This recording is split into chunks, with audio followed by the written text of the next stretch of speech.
Good morning. We're up to day 3 now. Day 2 was pretty awesome. We got to go to another co-working space and we met some Australian founders who are having pretty cool success over here. One of them was actually, his wife was Australian, but he'd lived in Sydney. Ian Griffin from Seatfrog. They have a cool business where that you can basically bid on train seats or any type of seats. Then we had Kate Glazebrook from Be Applied.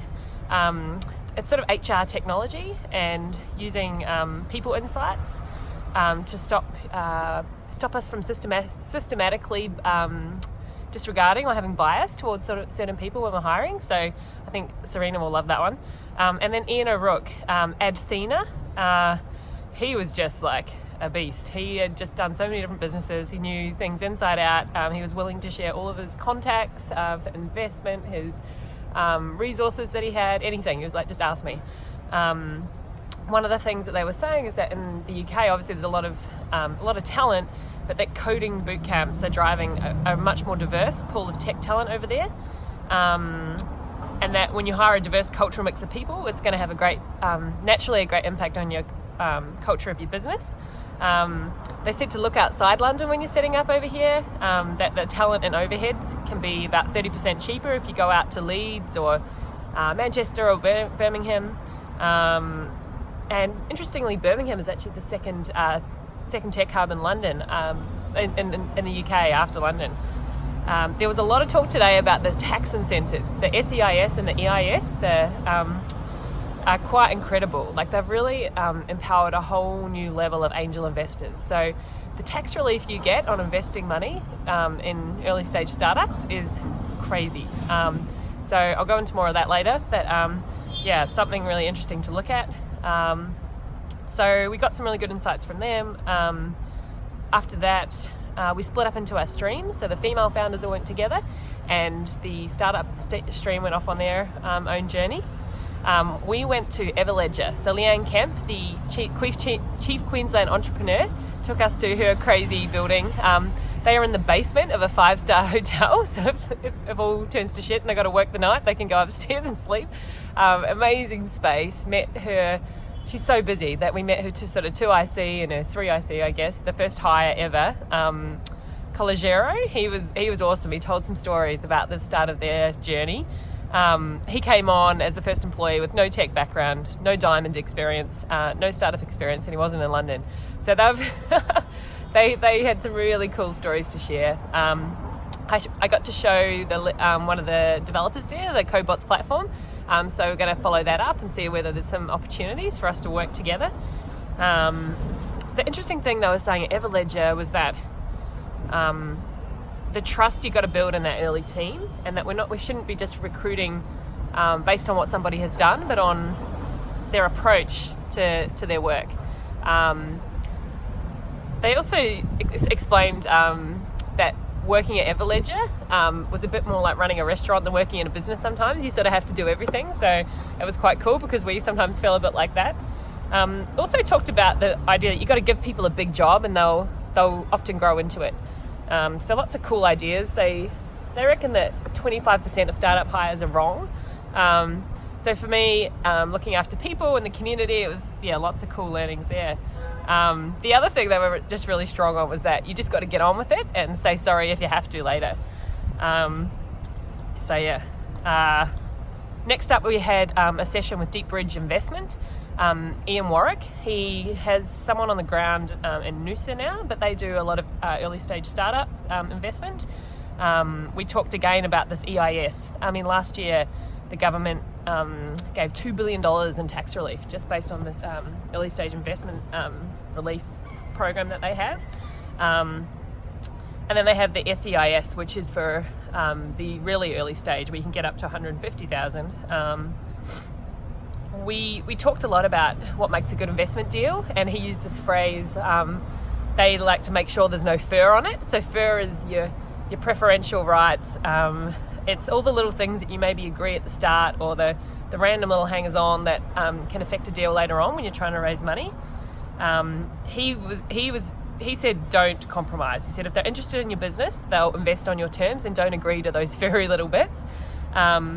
He was very much a guy who said you got to trust your gut. So he was a believer that trust that your gut, the feeling you get in your gut, comes from your brain and your life experience. So really like to believe that. So we talked a lot about how do you get set up in the UK. His key advice was that when you're first starting out, to keep it simple, to make sure there's good passion in what you're doing. Like that's what they look for. That you have good empathy for your customers, and that you have realistic projections and costings. And they're investing in life sciences and lots of tech, looking for IP driven with global scalability, multiple verticals. And the last thing he sort of said was that everything will take longer than you expect. So build that in. So we had a pretty busy morning, and then in the afternoon we got to go and see a woman called Julie Hanna. Now, if you don't know who Julie Hanna is, Google her, Hanna without an H at the end. She was an advisor to Barack Obama in innovation. She did a startup called Kiva, which looks at microfinancing, is now using the blockchain to help people get identity in these developing countries so that they can take loans. Everything she touches seems to just have this. She's very much about purpose and profit. Like, rather than having to separate the two out, she believes and has such great rhetoric around why the two can exist together and why they need to. Why a purpose or mission-driven business shouldn't be something you add on at the end. That millennials and Gen Z, who are now taking up most of the workforce, are insisting on purpose in the organisations that they work with. That she talked a lot about culture, and that culture is who you are to each other when no one else is looking. So how are you with your employees or with your colleagues? How do you walk the talk? You know, you can't just invent culture, and we've talked a lot about this at CodeBots. She was very much in terms of the hiring, and there was a lot of discussion about hiring yesterday and talent, because obviously that's the driver for tech businesses, is to hire very, very slow, but then fire fast. So hire for the character, and you can teach the competency. She just was like, when she was talking, it was like, you know, every little piece she said was a soundbite. She also talked a little bit about mentorship and her idea of the difference between mentoring and coaching. And a lot of the time when people are being mentored, they're really being coached. She thinks mentoring, or a mentor, is someone who can see something in yourself that you can't. And that makes for a very special relationship. For me, actually, Julie Hanna was probably, so far the highlight of London Tech Week. I'm going to be like Googling her and looking up all her TED Talks and finding out, I don't know if she does TED Talks, but seeing whatever she's been sharing with her Barack Obama. She is a woman that is on every board of everything that matters, and I was really blown away. They also hosted that event in a building called the RSA. And the RSA, like, I'm going to put up a little video at the end of just her doing a little bit of talking. Yeah, like in this room, like this building was established for the people to develop projects of impact or work of impact, and it's 260 years old, this club, and this building has got these amazing murals around the outside, painted murals. The building is full of art. It's some amazing. I'm saying amazing a lot. I feel like I'm a little bit hyped on this, but some great inventions came out of the RSA. So the lifeboat. The fireman's ladder, the first public toilet was put in just outside there. So the history of RSA is really interesting, and to have this incredible woman being questioned by Sherry Contu, who also is an amazing entrepreneur and person in the ecosystem as well, was quite cool to see that full circle. Like 260 years ago, they were thinking about these things, and we were sitting in London in this building, and it was quite special. So after that, we went to Governemt House. I know, it just keeps going. We were hosted there.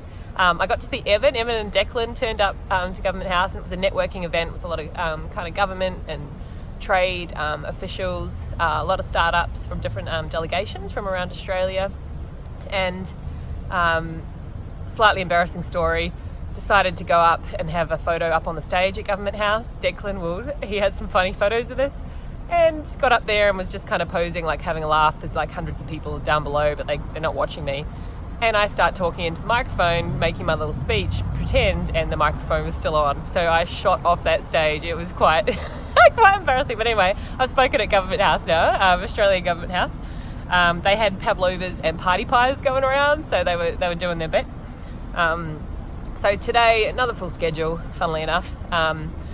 I decided to get out of the hotel room today because I was just like, okay, I'm gonna actually show you I am in London. I just sent a message to the UX track to show them. I just walked past a Camille Walala, who was an incredible artist that we saw who came to the design conference a couple of years ago. Like, look at this little pub here, little planter boxes. I'm in Shoreditch, so there's like these alleyways are just full of like amazing, I don't know, t-shirt printing shops next to vegan restaurants, next to whatever. So anyway, 10 minutes, wow, that's gone fast. I'm going to sign off. I'm going to go find some breakfast and go and catch up with the rest of the Startup Catalyst crew as part of the Female Founders Mission. Big thank you to Advanced Queensland for making this possible. I am having a ball. So I will check back in tomorrow.